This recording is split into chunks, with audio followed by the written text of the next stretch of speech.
Patrick came to see me with pain in both shoulders, especially his left, when performing a snatch or overhead squat like you're seeing here. Remember, most injuries in the gym are a result of movement and technique problems or inappropriate loads when lifting. Now, these movement or technique problems, often at the shoulder, are due to poor stability and or limited mobility. For the shoulder to be mobile enough to move overhead and keep the joint in an optimal position, we need a sufficient amount of lat flexibility. With his thumb towards the sky and shoulder in internal rotation, you can see I can move his arm to about his ear level. However, if I externally rotated his shoulder by pointing his thumb towards the ground, he quickly lost shoulder mobility, confirming we were dealing with a mobility restriction due to a lat flexibility issue, because the lats are powerful internal rotators. Because there is so little bony contact in the shoulder joint, it inherently is one of the most mobile in the entire body. This means we need a sufficient amount of stability through the collaboration of all the muscles, big and small, that cross and attach to the arm and the shoulder blade to keep it safe. Many athletes who develop pain when lifting overhead do so because of a muscular imbalance, where the muscles on the front of the shoulder are much stronger than the muscles on the backside, particularly the mid and lower portions of the trap muscle. I had Patrick lie on his stomach and try to resist his arm being pushed down to the ground. You can see it was very difficult in a T position, and I could easily push his arm down with one finger in a Y position. I then tested his shoulder external rotation stability. Not only could I easily push his hands in, but this movement also recreated his shoulder pain. Again, through proper screening, we found that he was also therefore dealing with a shoulder stability deficit. We started our fixes that day by addressing mobility and flexibility. I had him start with some soft tissue mobilization with a lacrosse ball to the lat, pinning it down where it runs around the lateral armpit and moving his arm over the top. After 2 minutes, we then moved onto the box lat stretch.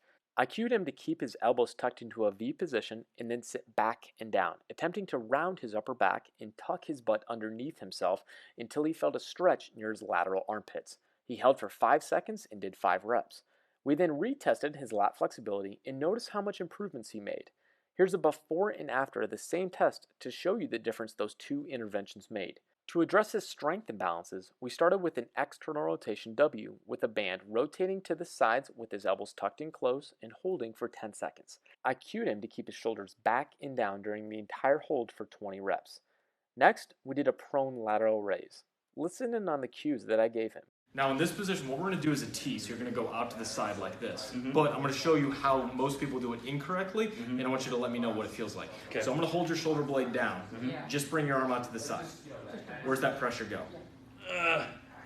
I mean, kind of through the back of my shoulder. Okay. Do you feel pain? That pain you were noticing before? Tightness, but not pain. Tightness, but not pain. Okay, now come back down. Now, start this motion by taking the shoulder blade back and then going out to the side. So much more open. So much more open. Feels like it's more fluid, engaging the back of the shoulder muscles a little bit more. So that's how you're going to do this motion. Okay? Now you're going to do the first just without any weight, just body weight alone. So it's retract and depress. Okay? Elbow stays straight. Then comes out to the side. Make sure that upper trap doesn't kick on too much. Very good. Squeeze your fist. You got a 5-second hold up here. These muscles should be on 5. Okay? And then you're going to come back down. Now your goal for today is a set of 10 for a 5-second hold. That's it. Okay. Body weight alone, this is going to be burning pretty good. But you've got mid back and sort of that low trap area right here. Okay, so retract and depress. Is it okay that I'm kind of gripping here?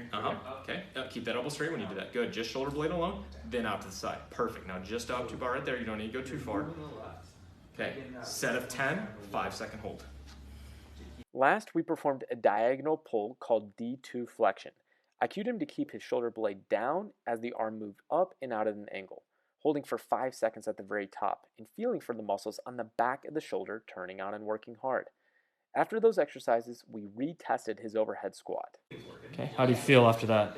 Way better. Way better? Okay, I'm going to go from the side view. Okay, and down. Okay, one more. Good. Okay, so tell me about how it feels. It is way, my shoulders are looser and are able to get into that position a lot more comfortably. Okay. And there's no pinching feeling on the way down. Okay, so took from, what was your pain at the start? Pain was fluctuating between 5 and 7. Okay. That was 2 to 4. Okay, so dramatically decreased with just those few interventions. Yeah. Showing us we're on the right path. Yep. That's good. Yep. So in our first visit, we were able to take a once extremely painful and difficult overhead squat and drastically decrease pain and improve movement quality, showing us Patrick was on the right path to kicking this injury and returning full go to his prior CrossFit training.